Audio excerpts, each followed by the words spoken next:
Welcome back. This time, we're talking about Cloverfield, the 2008 found footage monster movie produced by JJ Abrams. Now, this weekend we get the new movie 10 Cloverfield Lane, which I haven't seen yet. I'm going to see later today, but is apparently connected in some way to the original film. So I figured it was a good time to go back and watch it, which I hadn't actually seen since I saw it in theaters back in 2008. And I remembered enjoying it, and I enjoyed it a lot this time as well. I watched it Friday. I was going to do this review yesterday, but instead went out on the water with some family, and as you might be able to tell, I didn't wear any sunscreen, so I might have been in pain. So, free PSA here: wear sunscreen. But back to the movie. Like I said, I saw this back in 2008. It was produced by JJ Abrams. Had one of the great teaser trailers that kind of gave us a glimpse of the head of the Statue of Liberty flying through the streets, but really didn't tell us anything about the plot, didn't tell us anything of what the monster was, or who these characters were, what kind of crazy adventure we were going to be going on by watching this movie. And it was a great campaign. The full trailer kind of gave away a little bit too much, but that original teaser was a great way to get people interested in this movie. And to looking back at it now, and before I go any further, this is going to be a pretty spoiler-filled review.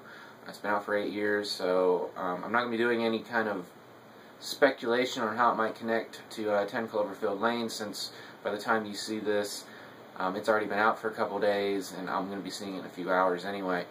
But spoilers for Cloverfield as we move forward. In 2016, the whole found footage genre has pretty much been beaten into the ground, like 3D and every other idea that ends up getting turned into a gimmick. But back in 2008, it still felt fresh. For me, at that time, the only real found footage movie that I could think of that I had seen and remembered was the Blair Witch Project, which I saw back when I was in high school. And I enjoyed it, and of course they made some relatively bad sequels. But the original movie was good for what it was attempting to do. Cloverfield is one of those true found footage movies where it says at the very beginning of the movie, this is property of the DoD, and it was found in Central Park. So that kind of tells us right off the bat that our characters either dropped the camera or didn't make it out of Central Park. And they kind of tease that as we get into Central Park in the final act, in the final like 10 minutes or so. The other thing we need to remember for these days is that this was pre-digital. The whole idea was this was a tape. That's why it's a relatively short movie. It's like 85 minutes. I think that includes the credits. So, but it works because it's a tape, and they do a really good job of making it feel like this is an actual tape, like they're recording over previous footage, which actually becomes a plot point in the first act.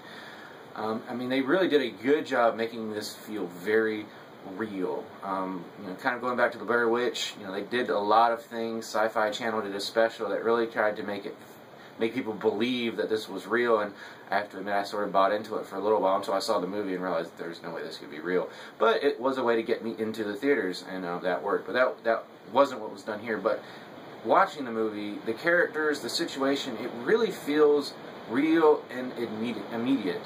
And that's why you would want to do a found footage movie, why you do a movie like this where it's filmed by one of the characters. It helps make you connect to what you're watching even more. Unfortunately, most found footage movies these days feel very fake. They don't feel like someone's actually carrying the camera.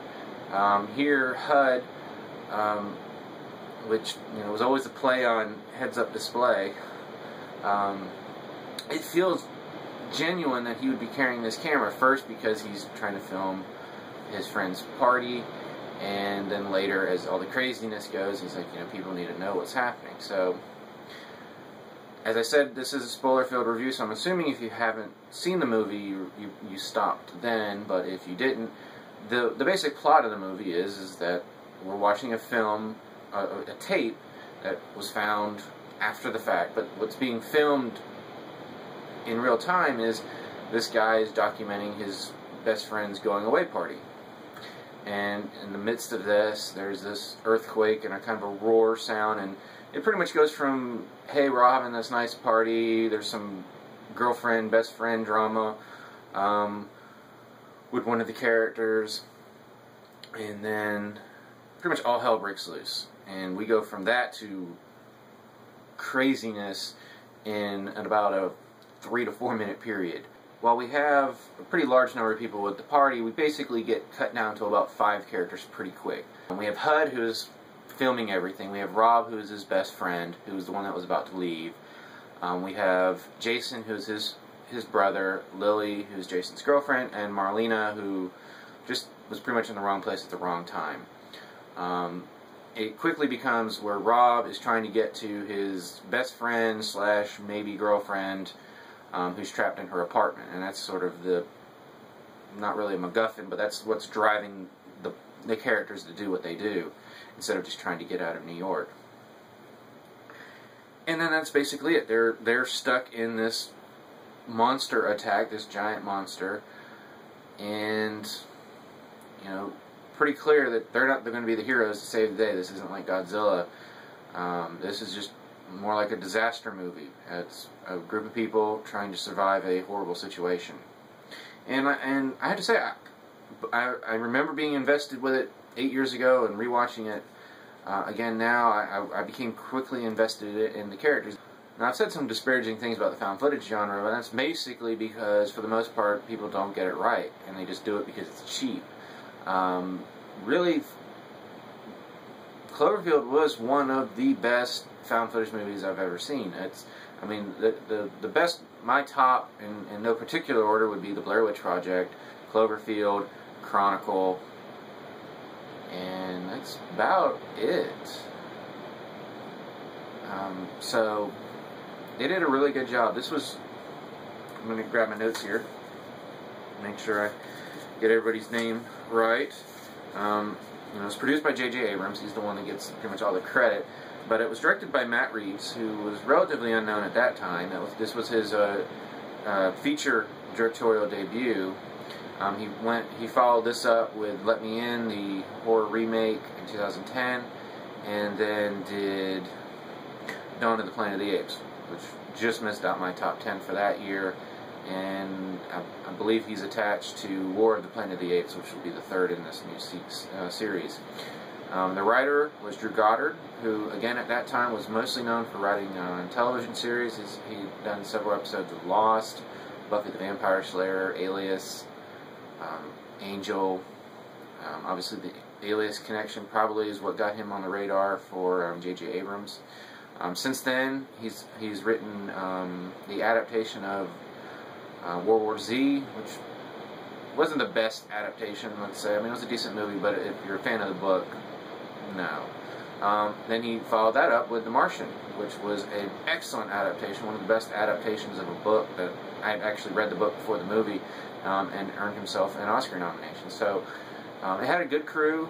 I'm honestly not sure about the actors, what they've done, and I was going to look them up on IMDb, but I don't want any spoilers for Cloverfield Lane, and I was afraid they might be in there somehow, and that might tease how these two movies are connected, so I'm going to have to skip on that part. But the acting in Cloverfield was actually pretty good. T.J. Miller is the one that I know by name. He was just recently in Deadpool. So Cloverfield really is a true found footage movie. You know, as they say at the beginning, they found the footage, and this is what we're watching. We're watching this DOD tape.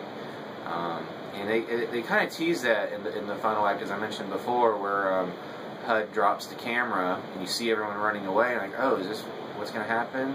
And then, of course, they come back and pick up the camera, and then pretty much everyone dies. So, you know, we're left in the movie that the monster's still out there.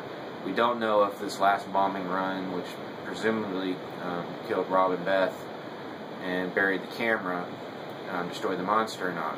It was always left open. We've always wondered if there was going to be a sequel. At least people who enjoyed the movie were curious if we were ever going to get a sequel. And then 6 weeks ago, we get a trailer for 10 Cloverfield Lane. So we'll see.